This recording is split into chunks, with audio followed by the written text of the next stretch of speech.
करके इंद्रिय भोग में लग जाते हैं। तो ये 6 प्रकार के क्या है? 6 प्रकार के वेग क्या है?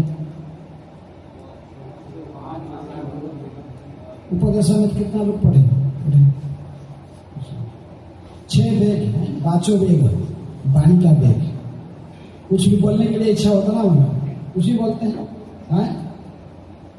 जिसकी वाणी का पर कंट्रोल नहीं था वो कुछ ही बोलेगा।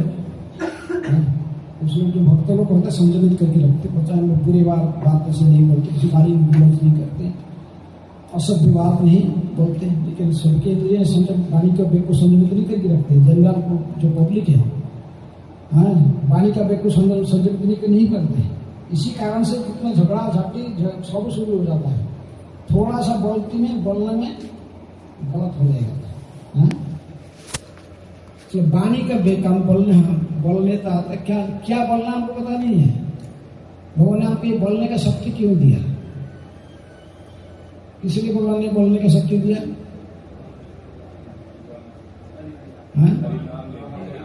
वो बोले हरि कीर्तन करने को कीर्तन अच्छा आता है। भगवान के कीर्तन करने के लिए, भगवान के गुणगान करने के लिए शास्त्र पढ़े, गीता भागवत को पढ़ने के लिए, उसको बोलने के लिए। हम वाणी का वेग को जो दुरुपयोग करते हैं, ऐसे नहीं करके कुछ ना कुछ बोलेंगे।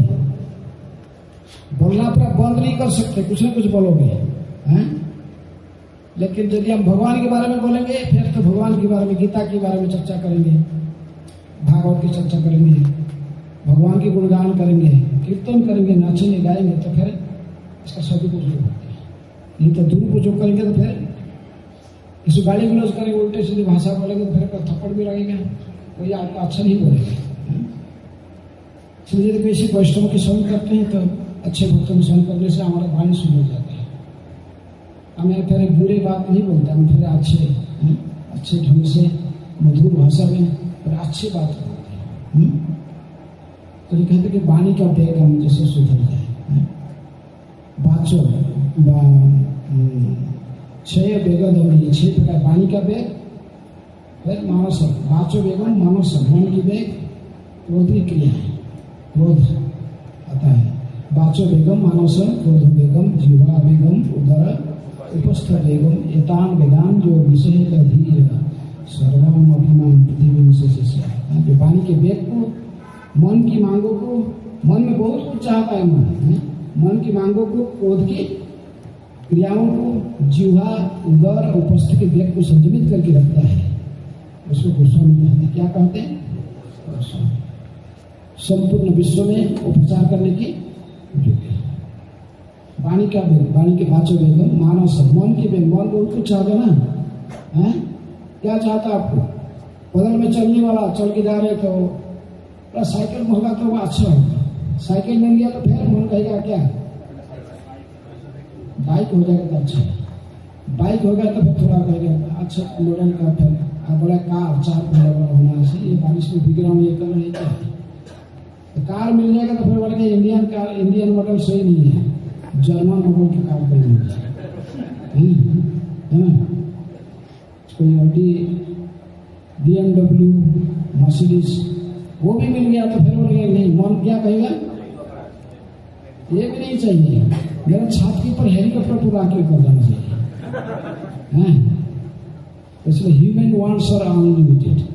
हमारा जो कामना है एक कभी पूर्ति नहीं होता, एक बात एक बढ़ते रहा। मन हमको पूरा चीटिंग करते रहता है। मन को संयमित करने से अपने आप अन्य इंद्रिय संयमित हो जाते हैं, क्योंकि मन ही इंद्रियों के राजा है।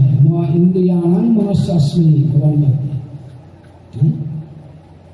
तो इसलिए इंद्रियों को यदि मन को संयमित है, जो सब कहते कि वैष्णव ठाकुर आप कृपा करके मेरे वाणी को भी सुधार दीजिए, मैं बोलने का जो भाषा बोलता हूँ तो शुद्ध मधुर हो, अच्छी भाषा बोलूँ, अच्छे विषय में गीता आदि आध्यात्मिक विषय में चर्चा करूँ, ऐसे मेरी वाणी सुधर जाए और मेरे मन में संयमित हो जाए। ज़्यादा जितने मुझे मिलता है उसमें संतोष जैसे रहूँ। ह्यूमन वांट्स अनलिमिटेड है, कभी संतोष नहीं होगा। भारत में एक आदमी है, बॉम्बे में रहता है, वो कहा कि मेरे छत का ऊपर हेलीकॉप्टर उतर जाएगा, ऐसा ही होना चाहिए।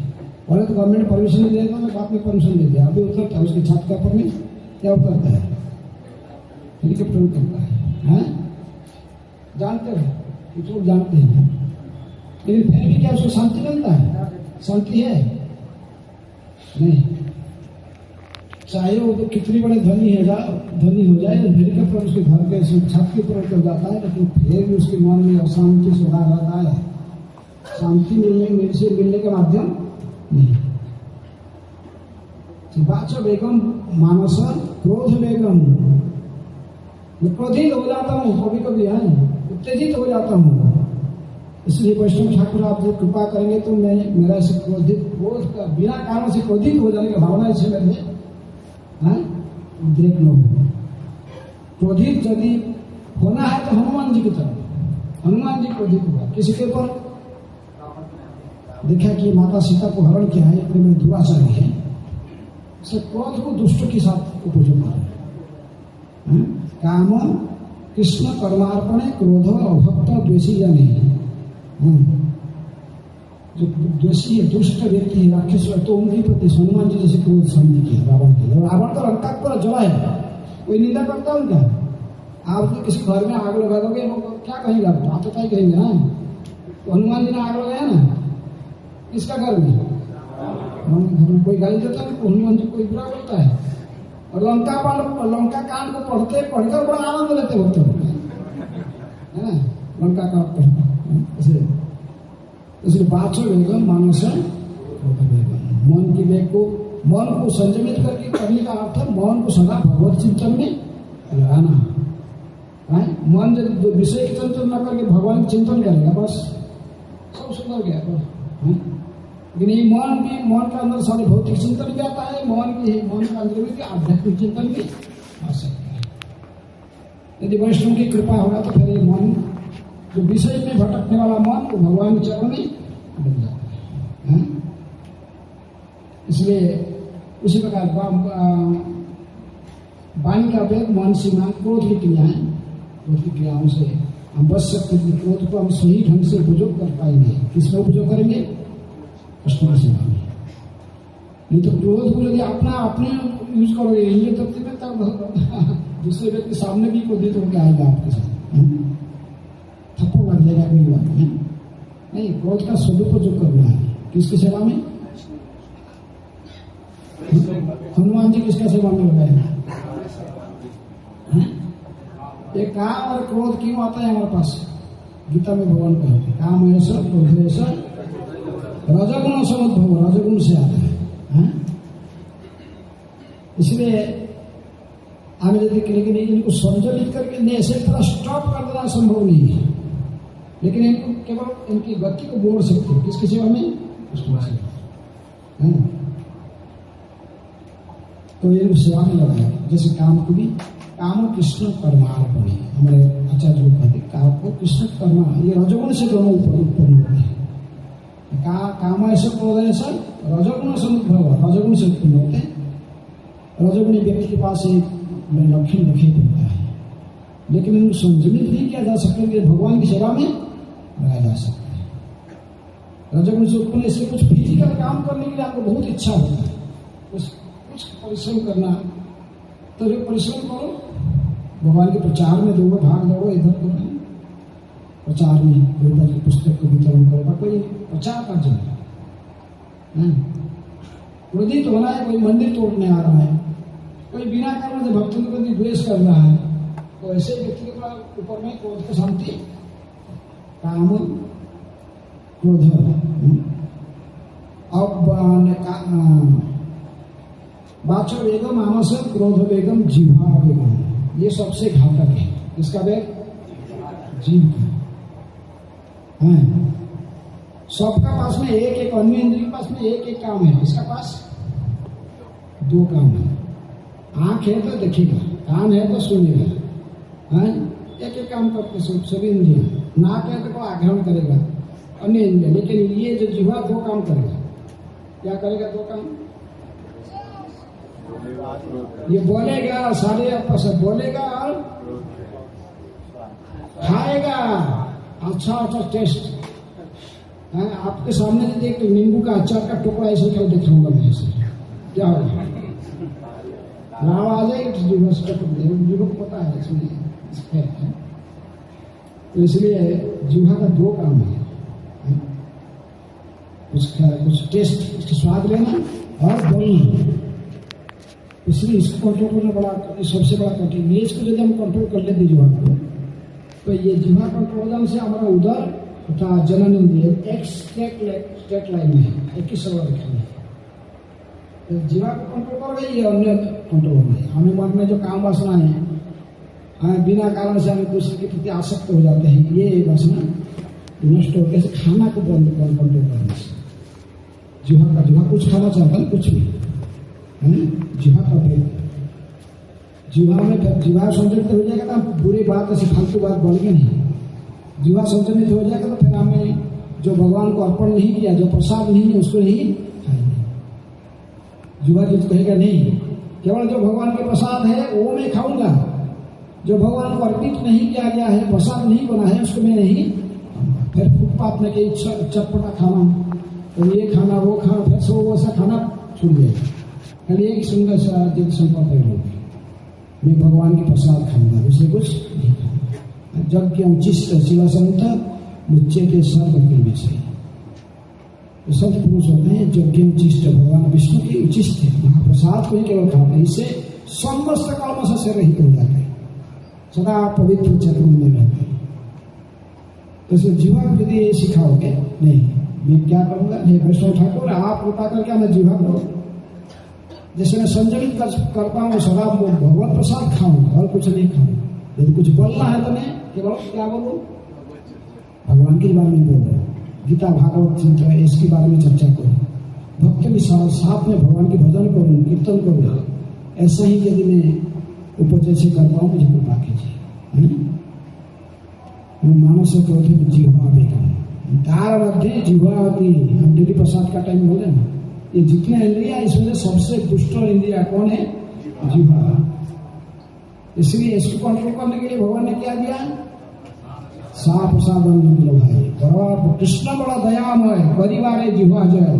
कृष्ण इतने दयालु है, जीवा को कंट्रोल करने के लिए हमको क्या दिया, महाप्रसाद, अन्न दिलो भाई, महाप्रसाद। सही अन्न में तो पाओ राधा कृष्ण, इसलिए महाप्रसाद खाओ और प्रभु का गुण। ऐसा करने से जीवा संतुलित होगा। ये सिखाएगा हम कौन, वैष्णव ठाकुर को सिखाएगा।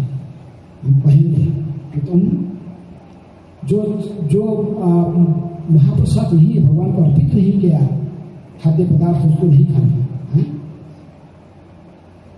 तो बाचो बेगम मानस क्रोधो बेगम जीवा बेगम।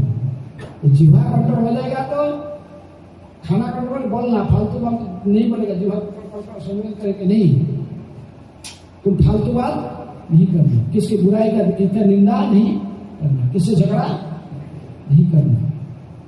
तुझे भगवान के मधुर कीर्तन अपना जीवा को लगाओगे, मधुर कीर्तन करने में, किसका, कृष्ण, भगवान के भजन गाने में। जीवा में भी हमें फिल्म गीत भी गा सकते हैं, भगवान के भजन भी।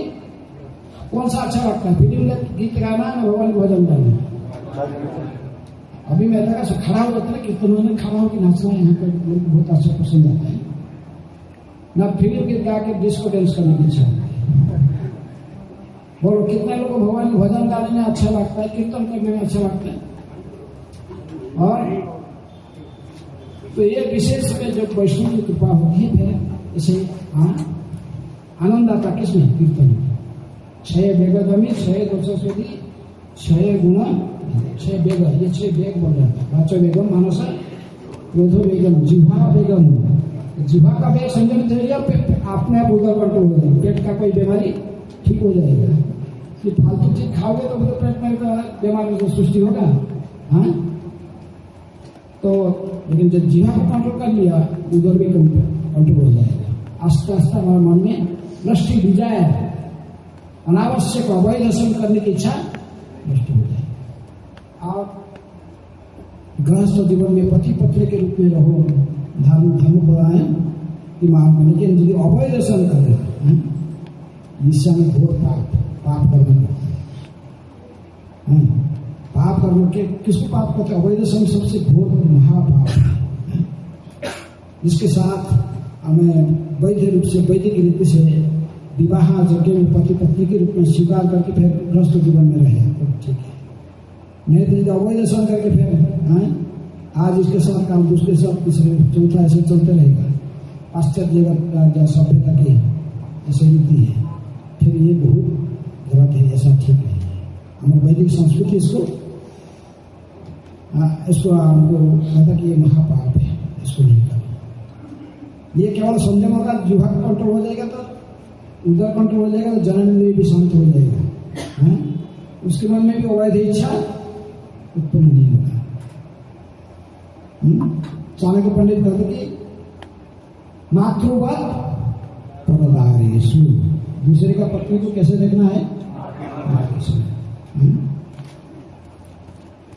स्त्रियों की 3 भूमिका होता है, वो माँ की भूमिका भी निभाती है, बहन का भूमिका भी निभाती है और जाया भूमिका। आपके पास उसको जो दूसरे उपभोग की दृष्टि में देखेगा तो फिर उसका सर्वनाश होता है। रावण के तरफ रावण ने सीता को देखकर उपभोग करना चाहा, इसीलिए साथ उसका सबल से संपूर्ण समाप्त कर दिया।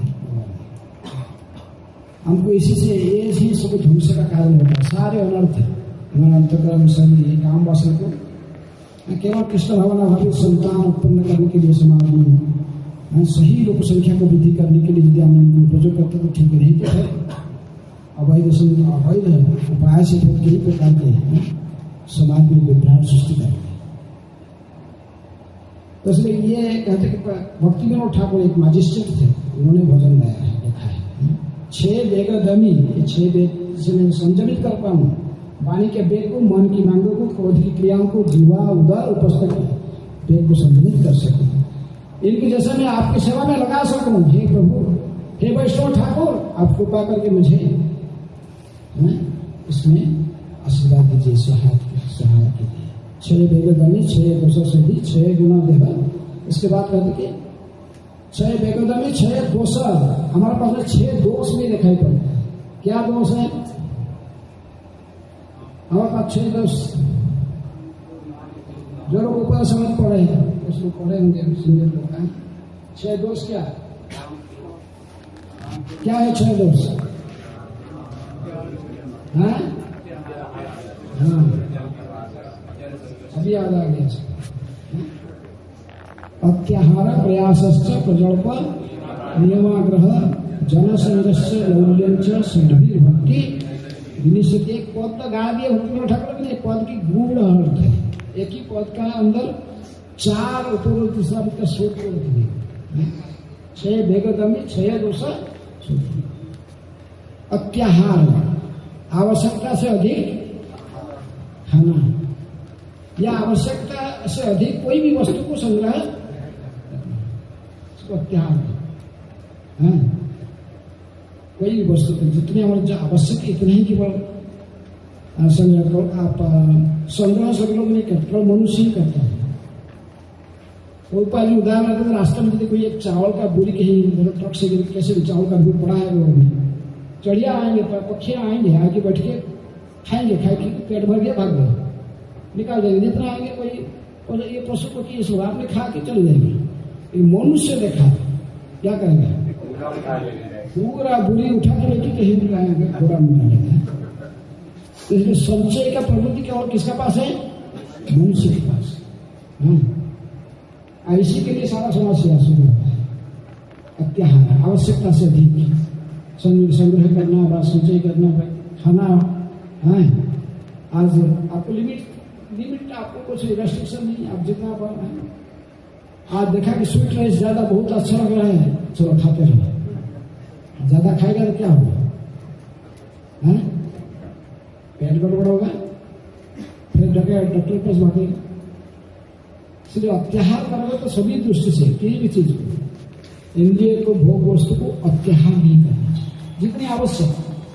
भगवान को गीता में कहते युक्ताहार विहार से जो है, युक्ताहार युक्त विहार, ये सब ठीक जितना आवश्यक है, इससे ज्यादा लिमिट बाहर करोगे तो फिर आपको इसमें विपद आएगी। इसलिए अत्याहार नहीं करना, आपको 4 सेट ड्रेस होने से चलेगा। आप बोलोगे ना मैं 30 दिन के 30 अलग अलग पहनूंगा, 30 दिन में 30 सेट होना चाहिए, तो क्या होगा?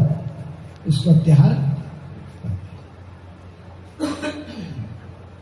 इसलिए प्रभुपाद जी कहते कि हमारा जो प्रकृति में है, शांत जीवन के लिए हमको सादा जीवन और ऊंचा विचार हमारा बहुत हाई स्टैंडर्ड का होना चाहिए कुछ, लेकिन हमारा साधारण जीवन बस सिंपल होना चाहिए। हमको 2 रोटी 4 रोटी, दूध 1 पाव दूध और थोड़ा सब्जी हो जाता तो हम बहुत आराम से हमारा सुस्त जीवन बिता सकते हैं। लेकिन हम बोलेंगे नहीं, हमको ये चाहिए वो चाहिए, दुनिया का खिलवाड़ है, ये ठीक नहीं है। इसलिए प्रभुपाद जी कहते हैं सादा जीवन उच्चा विचार बहुत हमारा जो सोच बहुत बड़ा होना चाहिए। वसुधैव कुटुंबकम, पूरा विश्व के कैसे कल्याण होगा उसके चिंतन करना चाहिए। लेकिन हमारा साधारण खान पान ये सब सिंपल होना चाहिए। आप कई महात्मा गांधी का नाम तो जानते हैं, मोहनदास करमचंद गांधी, सिंपल जीवन कैसे। लेकिन ये पूरा भारत का नेता थे, स्वाधीनता आंदोलन में पूरा उन्हीं के निर्देशन में सब चलते थे। लेकिन वो अपना पर्सनल जीवन में बस सिंपल। भारत के एक प्रधानमंत्री थे लाल बहादुर शास्त्री। प्रभुपाद जी गीता के ऊपर पहले उनका सिग्नेचर हुआ था, तो प्रभुपाद जी को गीता का बहुत प्रशंसा की थी। तो उन्होंने उनको जितना पेमेंट मिलता था प्राइम मिनिस्टर का, बस सिर्फ उनमें से 500 रुपये के 1000 रुपये रखते थे और सब दे देते थे। किसको? सेवा में, भिन्न भिन्न फंड में सब दातव्य पर सभी उनको बांट देते थे, कुछ नहीं देते। दिन में बस कहते हैं इनको 1 पाव दूध, बस 2 रोटी 1 सब्जी, बस। इससे सुस्त रह सकता है मनुष्य, शरीर को भी सुस्त रख सकता है। थोड़ा फल थोड़ा, बस। ज्यादा खाने से क्या होता है? ज्यादा खाने से हमें जानबूझकर हमारे स्वास्थ्य को बिगड़ना।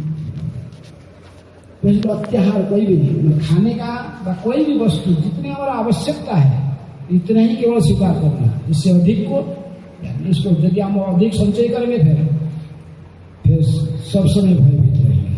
हमारा में है धन यदि जितने आवश्यक है उससे ज्यादा रखोगे वही आपको भय का कारण बनेगा। जितना पे आप करना क्या है, आया एकला जाएगा एकला, कहता है मुट्ठी बांध कर आए बंदे, हाथ पसार कर जाएगा। कुछ लाया नहीं, कुछ लेके भी नहीं जाएगा। नाम हरि का जप ले बंदे, तेरे पीछे पहुंच जाएगा, और कुछ जाने वाला नहीं है। तो बेकार में भौतिक इंद्रिय तृप्ति वस्तु को अधिक संचय करके इकट्ठी करके क्यों समस्या सृष्टि करेंगे? अत्याहार नहीं करना चाहिए। ऐसे ही अधिक से अधिक वस्तु को संचय करने के लिए प्रयास भी नहीं करना चाहिए। हमको जितना आवश्यक है उतना ही प्रयास करेंगे हम भक्ति में आगे बढ़ने के लिए, उसके लिए उत्साहित हो। लेकिन इंद्रिय तृप्ति वस्तु को अधिक हम जब संचय करेंगे फिर हम सब कई प्रकार की समस्या में आ आएंगे। अत्याहार प्रयास प्रजल्प मैंने फालतू बात चर्चा करना। तो रूपा जी कहते कि जब मेढक होता है, मेढक क्या करता है बारिश के टाइम में घास के ऊपर करके सांप को पता नहीं रहता है मेढक कहाँ पर है, लेकिन आवाज को सुन के पता लगा लेता है इधर है, पीछे से आता है, क्या आंखें इसको निगल लगा। हाँ, तो इसलिए हमें सही प्रज्वल पैसे कहते फालतू बातें चर्चा नहीं करना, क्योंकि एक दिन एक सत्य हमारे साथ जो जन्म के साथ आया वो है जाता से ही ध्रुव। हम जब प्रज्वल करेंगे फालतू बातें चर्चा करेंगे, हमारा विचार कहाँ पर होगा? तो जमराज की दरबार में, जमराज बैठा हुआ है, बोलेगा तो मनुष्य जन्म मिला, दुर्लभ हम मानुषम जन्म है, यद्यपि अध्रुवम अर्थतम, इसका विशेष अर्थ था हरिभजन करने के लिए। ये मनुष्य शरीर ने भगवान का भजन नहीं किया, जानबूझकर जहर खाया और तुझे दंडित किया जाएगा। जमराज लेकिन दंडित करेंगे जमराज के दरबार। पशु पक्षियों के लिए नहीं, अन्य केवल मनुष्य के लिए है जमराज के दरबार। अन्य प्राणी लोग कभी पाप कर्म कर ही नहीं सकते, प्रकृति के नियम में बंधे हुए हैं, उनके पास कोई इंडिपेंडेंस नहीं है। भाई कुत्ता यदि कुत्ती के पीछे जाता है संभोग के लिए केवल एक ही सीजन में, साल भर नहीं है? अन्य पशु पक्षी प्रकृति के नियम में बंधे, लेकिन मनुष्य को थोड़ा इंडिपेंडेंस दिया गया। ये सब इसका दुरुपयोग करके अब क्या होगा, फिर सभी समस्या शुरू कर देता है। इसलिए प्रजल्प करने के कारण भी हम सब फालतू बात चर्चा करते करते आस्ते आस्ते इसी मार्ग को जाते, हमारा अनावश्यक हम जो चीज को बढ़ाते, हमारा डिमांड को बढ़ाते हैं। प्रयास प्रजल्प नियमाग्रह। नियमाग्रह प्रभुपाद जी कहते हैं दो अर्थ होता है, नियम अग्रह नियमाग्रह, दो शब्द। ये नियमाग्रह का जो शब्द का दो अर्थ, ये संधि विच्छेद होकर ऐसे अग्रह आग्रह दो विभाग आते हैं। कुछ लोग कहते कि नियम को कुछ नियम पालन नहीं करेंगे। हम बोले अरे क्या है, शास्त्र तो पढ़ लिया, सारे भक्त सारे शास्त्र पढ़ के मैं सीख के जान लिया कि सारांश क्या है, स्मार्तव्य सततम विष्णु विस्मर्तव्य न जात, सदा भगवान विष्णु की स्मरण भूलना नहीं किसी भी स्थिति में। मैं तो स्मरण कर रहा हूँ, ठंडी का टाइम सोया हुआ बिस्तर का रजाई ओढ़ के मंगला आरती जाएगा नहीं, रूम में सोएगा, तो बोला क्या है, मैं समझ गया ना शास्त्र से, कारण सही है, स्मरण में तो स्मरण हो रहा है मेरे को, ठीक है, सही है, रजाई ओढ़ के सोता है, पता मेरा कृष्ण स्मरण में है, मुझे मंगला आरती जाने की आवश्यकता है। इसे बोलते नियम, नियम आग्रह, कोई भी नियम पालन नहीं करना। नियम आग्रह, आग्रह का अर्थ नियम को पालन करना, लक्ष्य नहीं जानना। हमें कीर्तन किसी नहीं करते हैं, मंगला आरती क्यों आते हैं, इसका लक्ष्य क्या है वो भी जानना चाहिए, उद्देश्य क्या है। जो लक्ष्य नहीं है तो खाली ऐसे ही कैसे, आपको पता नहीं, फिर आप थोड़े दिन में भट्टे में हो जाओगे। इसीलिए कर रहे हो, आपको तो जानना चाहिए। कोई मार्ग जहाँ जा रहा, कहाँ जा रहा, कि तो लक्ष्य है ना, इससे यहाँ पहुंचना। तो इसलिए जितने साधन भोजन कर रहे हैं, मंगला आरती आ रहे हैं, सब किसी लिए है, सदा भगवान को स्मरण, अंत्य नारायण स्मृति, भगवान को स्मरण करके सभी जाएंगे तो भगवत धाम जाएंगे। जैसे नियम आग्रह नियम आग्रह, नियम आग्रह जनसंग और सत्संग त्याग ही वैष्णवाचार, बुरे संगति को त्यागनी चाहिए।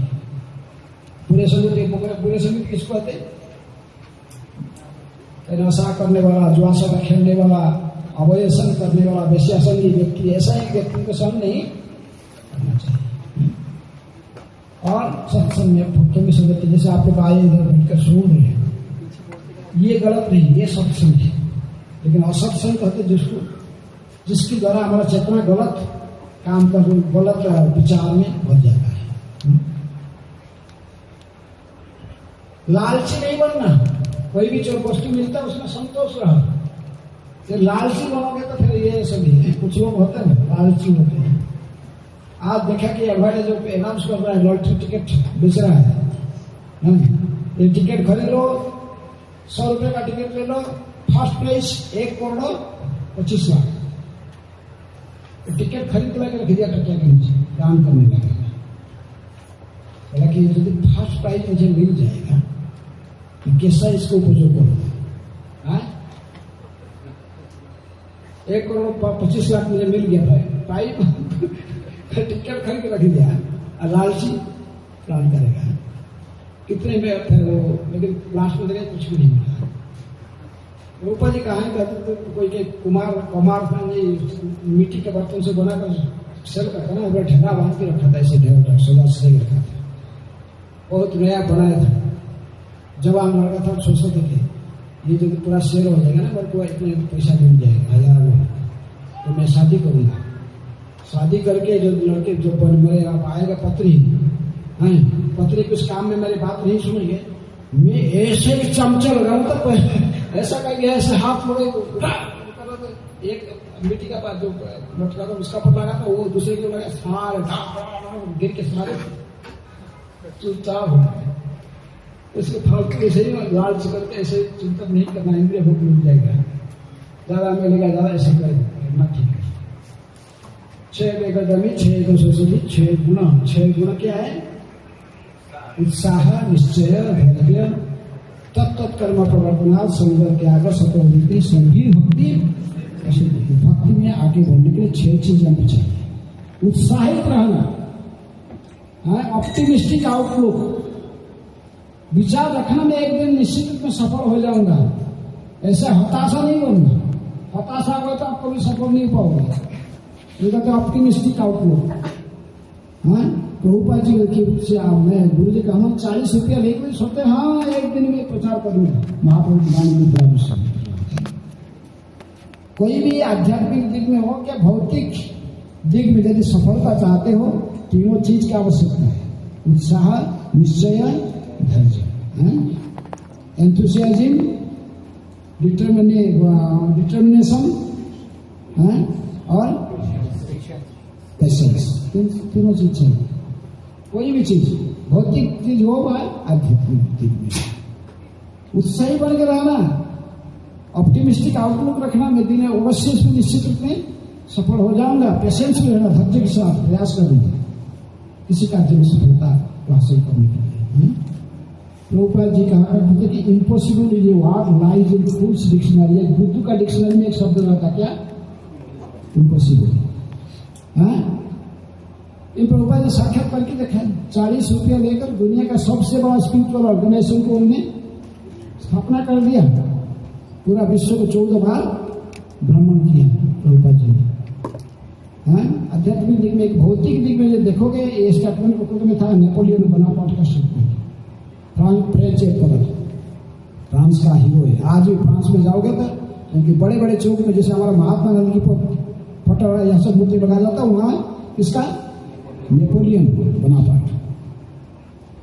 ये फ्रांस का इज्जत को बहुत चरम सीमा तक ले गया था।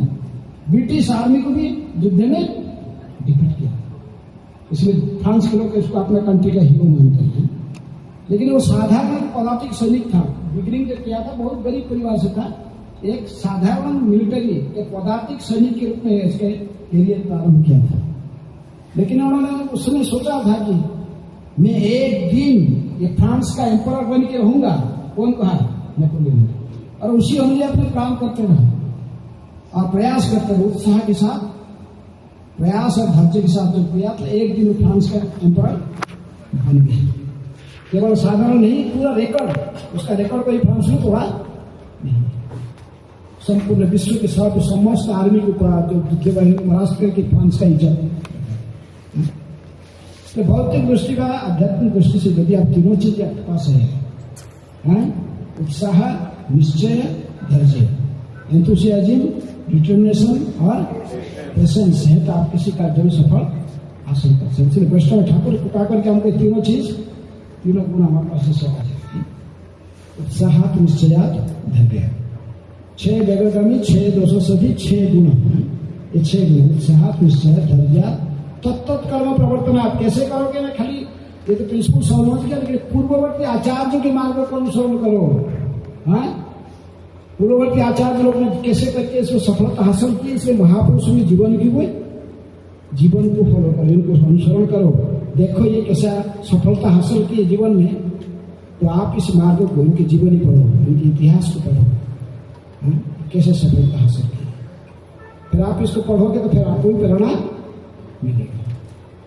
कैसे संकट में, कैसे स्थिति में और कैसे इस समाज से डीलिंग किए हैं महापुरुष लोग, उनकी जीवन ही पढ़ोगे तो आपको प्रेरणा मिलेगी।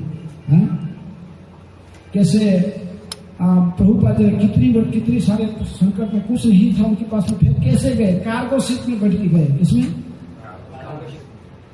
कार्गो शिप में बैठकर जॉर्ज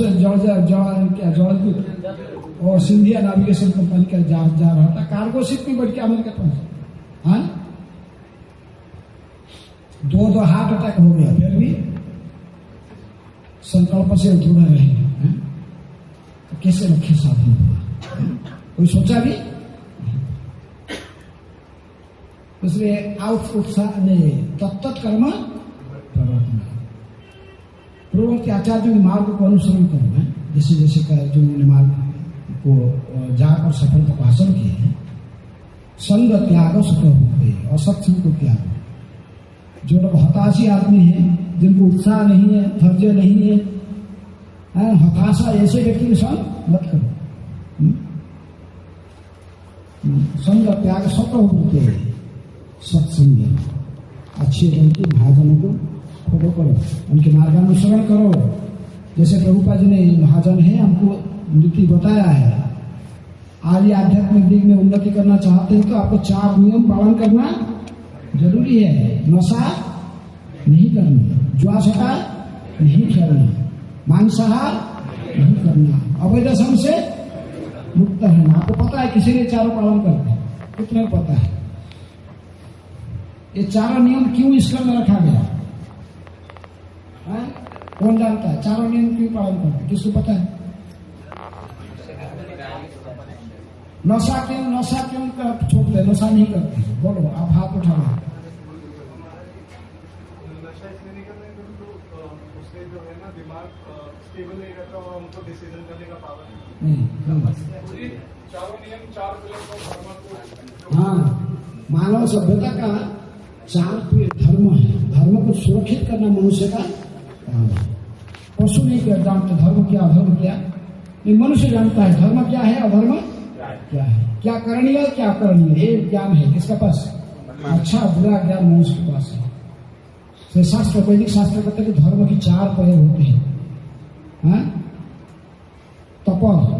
तपस्या, तप दया और तप दया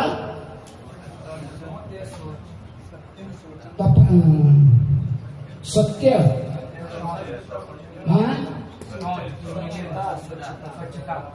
जोर से बोलोगे,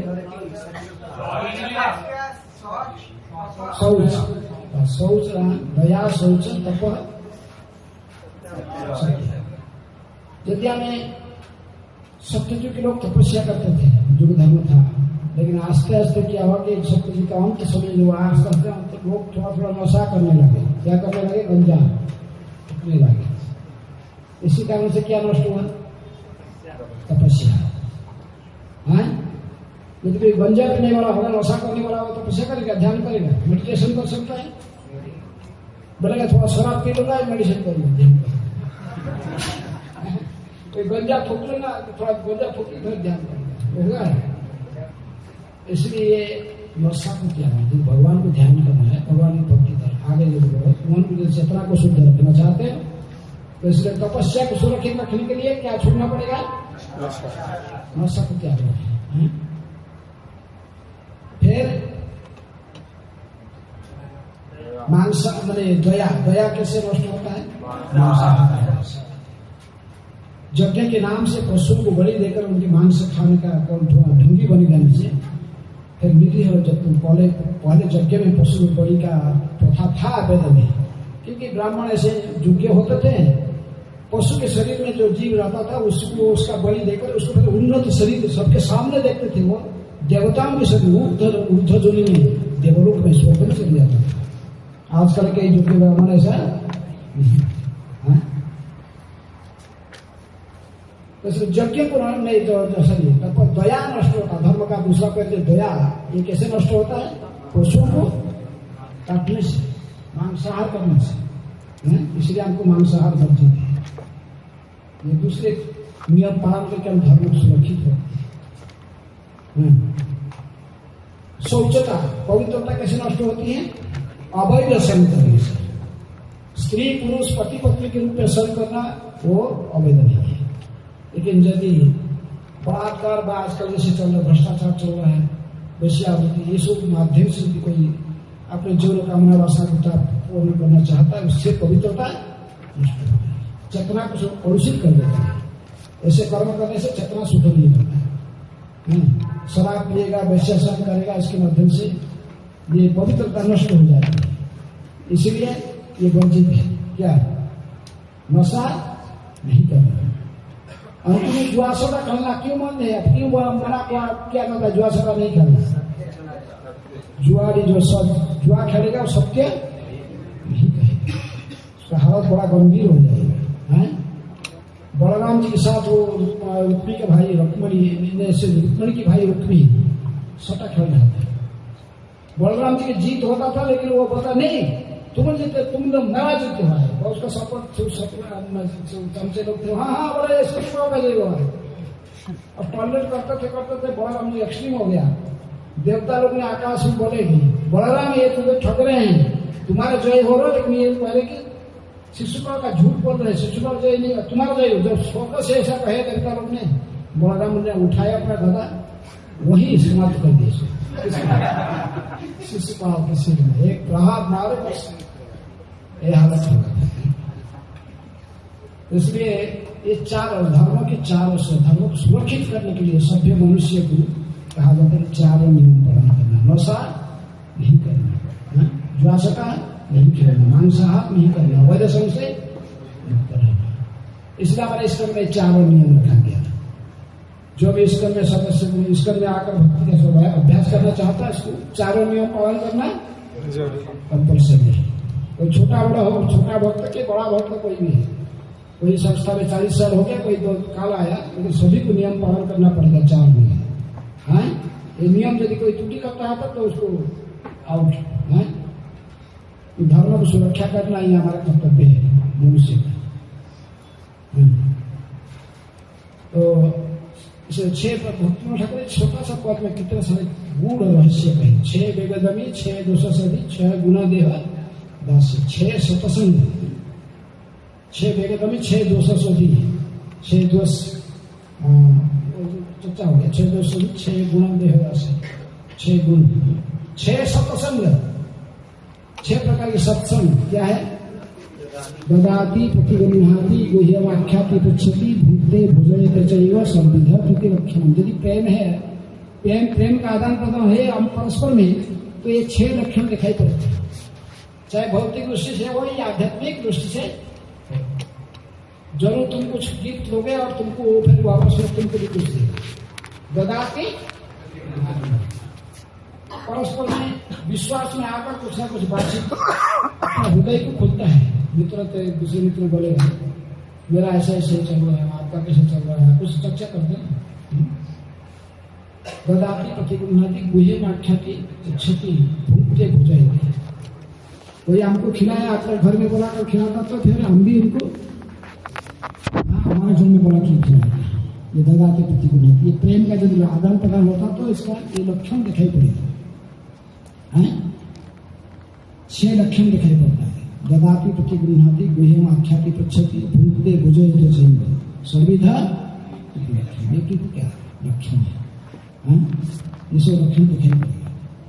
रूपा जी कहते हैं हमें मंदिर में रहते, संडे में आते लोग, हमारे मेंबर लोग आते हैं, प्रसाद कराते। कभी कभी उन्होंने भी अपने घर में भी प्रोग्राम अरेंज करते, हमको भी इन्वाइट करते, हम भी जाकर उनके घर में भजन कीर्तन प्रवचन करते। फिर उन्होंने जो कुछ हमको थोड़ा प्रसाद भी देते, फिर हम भी उसको ग्रहण करके आते। प्रेम के आदान प्रदान इस प्रकार होता है। ये एक सभ्य समाज में ऐसे होना चाहिए। भक्ति ठाकुर एक ही पद में कह दे, 6 वेगदमी, 6 दोषसधि, 6 गुण देह दास, 6 सतसंग देह हमारे बसिछि संगेर। इसके बाद कहते कि देखो एकाकी हमारा नहीं पाए बड़ो हरिनाम संकीर्तन। हरिनाम संकीर्तन एक आदमी से थोड़ी होता है, सामूहिक है कीर्तन। सब लोग मिलके, कोई मृदंग बजाए, कोई कर्तन बजाए, कोई हारमोनियम बजाए, कोई जोर से गाया, सभी मिलके गाएंगे, नाचेंगे, तभी तो कीर्तन का शोभा देता है। इसलिए कहते हैं एकाकी में अकेले क्या कीर्तन करूंगा, कहाँ प्रचार कर पाऊंगा। इसलिए एकाकी हमारा नहीं पाए बड़ो हरिनाम संकीर्तन। इसलिए वैष्णव ठाकुर आप कृपा करके मुझे शक्ति सामर्थ्य दीजिए। तुम्हें कृपा करी,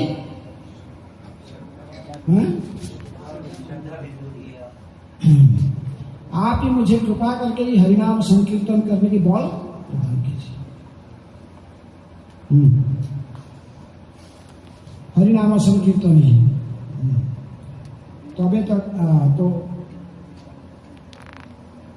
एकाकी हमारा नहीं पाए बड़ो हरिनाम संकीर्तने तुम्हें कृपा करी श्रद्धा बिंदु दिया देह कृष्ण नाम।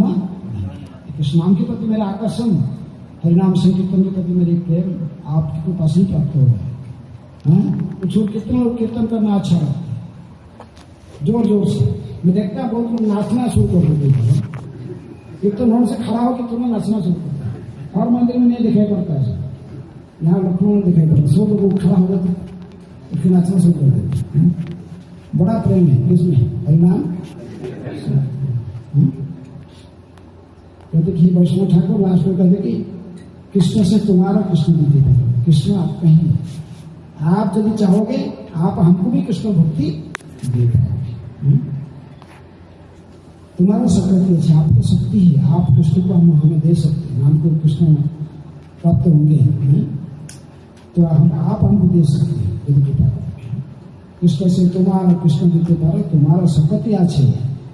আমি तो कंगाल, मेरे पास कुछ नहीं है, मेरे कृष्ण के चरणों में भक्ति मेरे पास कुछ नहीं, लेकिन आपकी कृपा यदि होगा मुझे भी कृष्ण भक्ति प्राप्त हो सकती।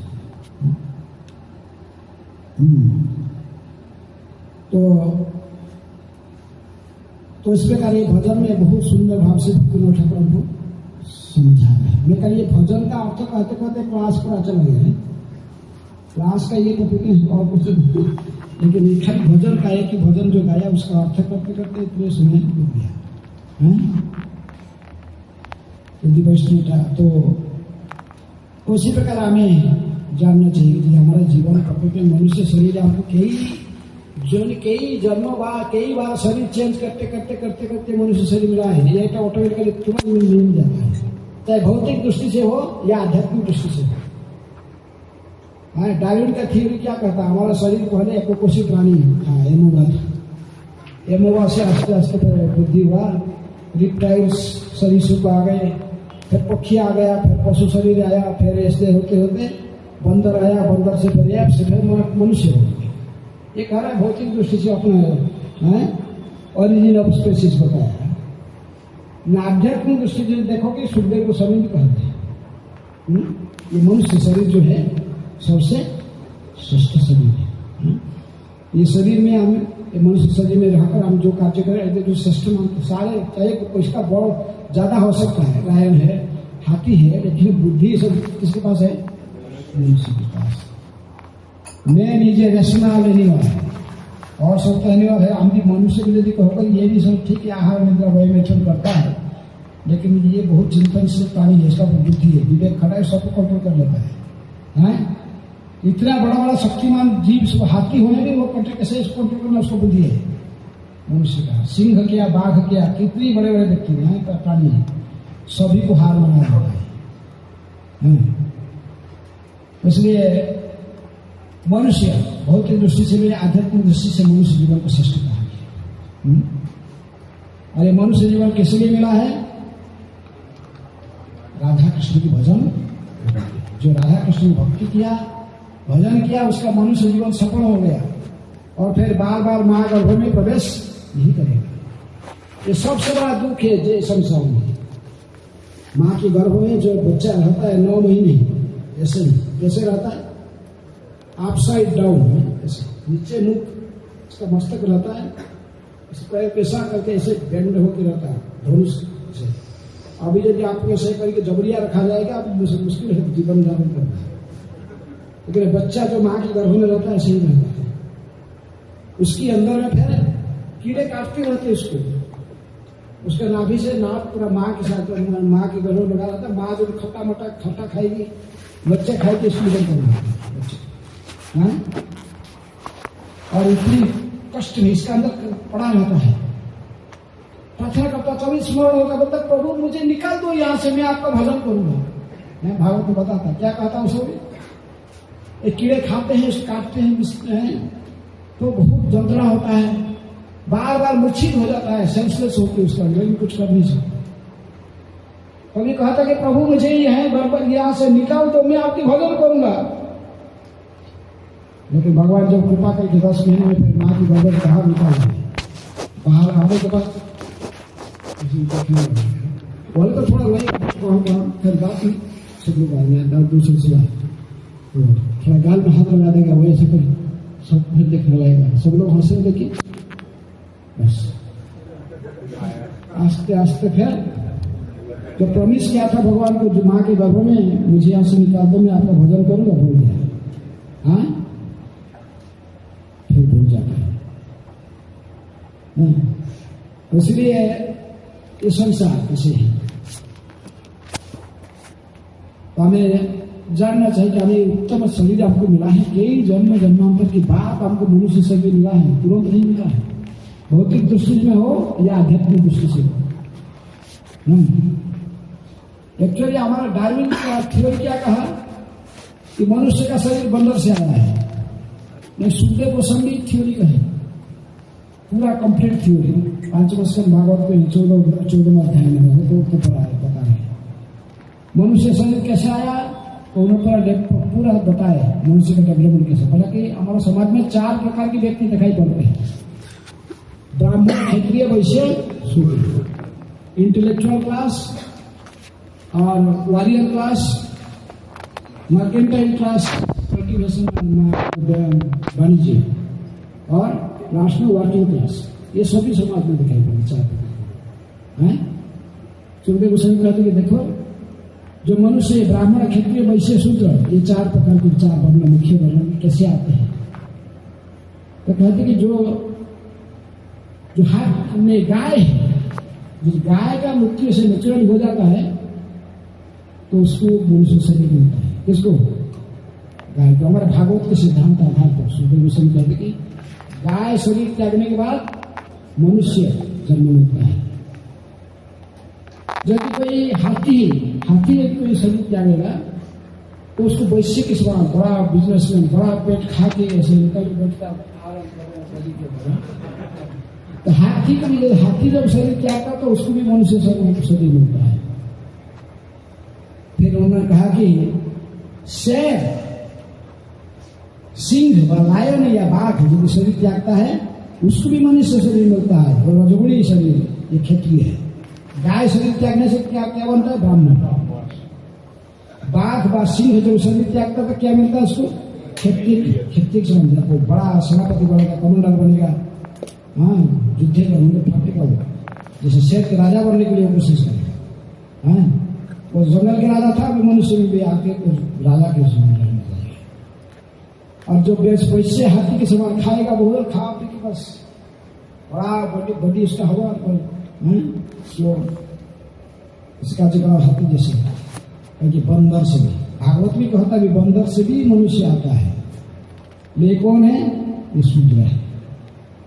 डार्विन खाली बंदर का थ्योरी जानता है, बड़ा बंदर से मनुष्य है। भागवत बंदर का भी कहता है, बंदर का भी स्वीकार किया है कि बंदर से भी मनुष्य आता है, लेकिन ये शूद्र होते हैं, सबसे कम इंटेलिजेंट वाले, जो ज्यादा कामी पुरुष होते हैं।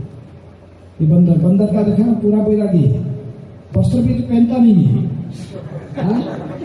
एक डाल से वो डाल चिवन लगाता है बंदर के पीछे। बंदर का प्रति आकर्षण उसको रहता है। इसी प्रकार निकृष्ट संघ के लोग शूद्र होते हैं, बंदर के जरिए से भागवत में कहते हैं बंदर भी मनुष्य बनता है, तो शूद्र है। लेकिन हाथी से मनुष्य बनता था वो वैश्य है। यदि कोई शेर से मनुष्य बनता है वो क्षत्रिय है, और यदि कोई गाय से मनुष्य बना तो वो ब्राह्मण होता है। गाय के समान उसका शांत स्वभाव है। तो इसलिए हमारे कंप्लीट थ्योरी है, हमारे वैदिक शास्त्र में पूरा थ्योरी। वैदिक साइंस जो साइंटिस्ट लोग आजकल कुछ बोलते हैं, ये सब हमारे पुराण में, हमारे भागवत में, वैदिक शास्त्र में ये सारे किया गया है। इनका कंप्लीट और इनकम्प्लीट नॉलेज है, तो वो जानते बंदर से मनुष्य है, लेकिन हमारा भागवत पूरा कंप्लीट थ्योरी करता है। जैसे जब मनुष्य है, ब्राह्मण कौन बनता है, क्षत्रिय कौन बनता है, शूद्र वैश्य कैसे आए सारे भागवत आप ठीक से अटेंटिवली पढ़ोगे, आप कंप्लीट नॉलेज मिलेगा। उसी प्रकार इसलिए हमें पढ़ना चाहिए आध्यात्मिक जीवन में। हम यदि मनुष्य जीवन को प्रकृति में सफल बनाना चाहते हैं तो हमको हमारे वैदिक ग्रंथों की अध्ययन करना जरूरी है, और वैदिक शिक्षा को भी जीवन में उतारने के लिए प्रयास करना चाहिए। ठीक है, जो जुड़ा गोष्ठी होते समाज में, यही समाज को सुधार सकते हैं। पूरा समाज के सुधार कौन करेगा? आप लोगों की ये फ्यूचर ऑफ द रेशन और हमारा जो चेतना शुद्ध होगा। हमें यदि प्रभुपाद जी कहते कि मैं एक बुढ़ा आदमी 70 साल उम्र में गया और जो कुछ थोड़ा बहुत प्रयास किया हमारे भारत का संस्कृति का प्रचार के लिए, और आप लोग यदि जवान लड़के ऐसे 100 लोग यदि 100 ग्रेजुएट ऐसे समर्पित कर देगा जीवन, पूरा विश्व में पूरा वैदिक संस्कृति का प्रचार हो सकता है। पूरा विश्व में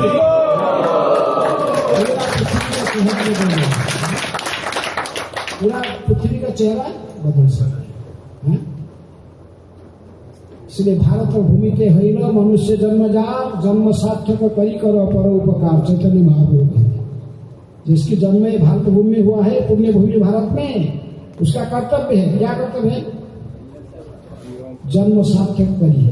पहले अपना जन्म सार्थक करो, वैदिक नॉलेज ज्ञान क्या है इसे समझो और इसको अन्य को प्रचार, फिर परोपकारी प्रचार करना ही यही परोपकारी है।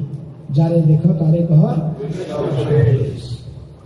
गीता कृष्ण उपदेश किसमें बताया? गीता में, भगवद गीता में भगवान के उपदेश है। इसको सबको पता नहीं, जिसको देखते हो उसको भगवद गीता की वाणी का शिक्षा दो।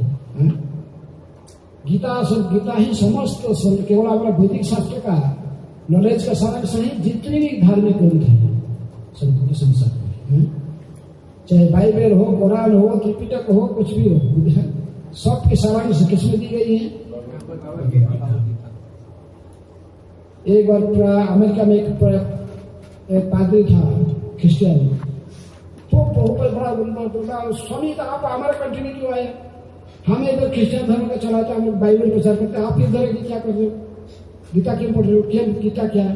बाइबल सबसे सुप्रीम शास्त्र है, सबसे अच्छे शब्द। लेकिन प्रभुपाद के साथ आर्गुमेंट नहीं कर पाता था। प्रभुपाद ने बहुत वैदिक आर्गुमेंट के शब्द प्रयास कर रहे थे, तो लास्ट में गुस्सा आएगा नहीं। प्रभुपाद जी हाथ में गीता, तो गीता छीन लिया, गीता को के नीचे रख दिया, ऊपर में रख दिया बाइबल। मैंने Bible is superior than Gita. Prabhupada ji बोले स्टिल द फाउंडेशन इज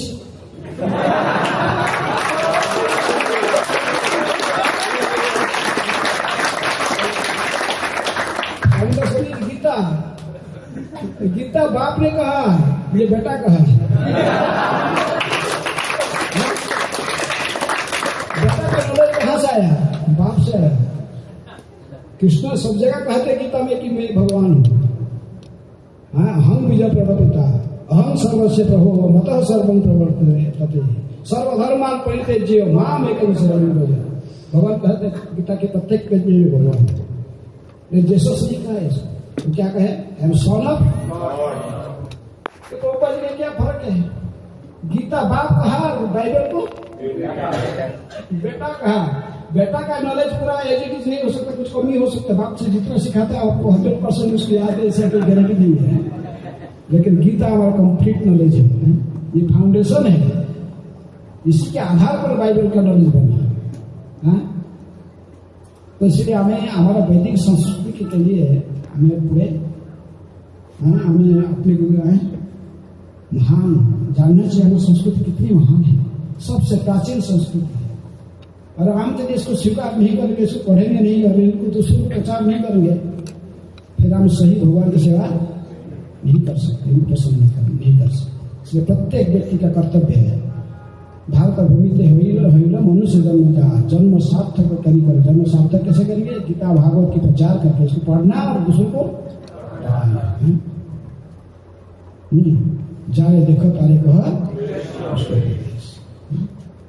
तो इसी प्रकार हम यदि पहले प्रचार कार्य को आगे बढ़ाने के लिए प्रयास करेंगे, पूरा विश्व का चेहरा बदल जाएगा। प्रभुपाद जी का एक 70 साल उम्र में एक बुढ़े आदमी जाकर ये संस्था, ये अंतर्राष्ट्रीय कृष्ण भगवान मिशन की स्थापना किया है। अभी 700 केंद्र पूरा विश्व में यहाँ प्रचार चल रहा है। प्रभुपाद जी कहते हैं और यदि थोड़े लोग मिल जाओगे, इसमें 100 लोग और जब डेडिकेट होगी, लाइफ सेक्रीफाइस करेगा इसका, जब पूरा विश्व की चेहरा बदल जाएगा। हमारे सिस्टम में चारों चीज कहते हैं। Books are the basis, preaching is the essence, purity is the force, utility is the.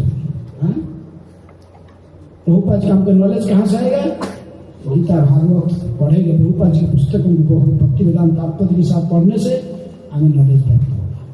Books are the basis. मेरा प्रचार का बेसिस क्या है? प्रभुपाद जी के बुक्स। इंद्रिय भोग में लग जाते हैं।